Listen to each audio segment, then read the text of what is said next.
आता रोहा या ठिकाणी आम्ही वास्तू परीक्षणाला जात आहे. वास्तू परीक्षणाला जातानाचे काही नियम, जसं की वास्तू परीक्षणाला जाताना कोणीही पहिले व्यवस्थित शुचिर्भूत होऊन वास्तू परीक्षणाला जायचे आहे. तसेच वास्तू परीक्षण करताना सुरुवातीला आपल्याला कुलदेवतेचं स्मरण करायचं आहे.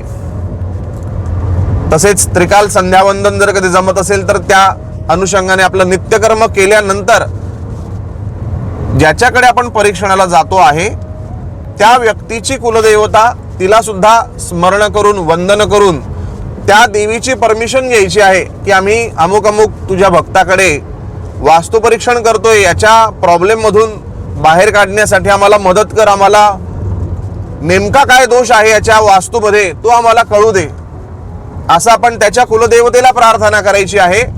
त्याच्या नावानुसार त्याला वंदन करायचं आहे आणि मग आपले स्कॅनर किंवा तत्सम प्रत्येकाची जी काही पद्धत असेल त्या पद्धतीने कोणाला विचारातून कळतं की यांचा काय दोष आहे, कोणाला मंत्र जपाने कळतं, कोणाला स्कॅनर घेऊन कळत असतं.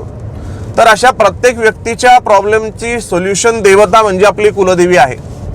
त्यामुळे कुलदेवतेचं नामस्मरण करा आणि परीक्षणाला जाताना तिला वंदन करूनच परीक्षणाला सुरुवात करा.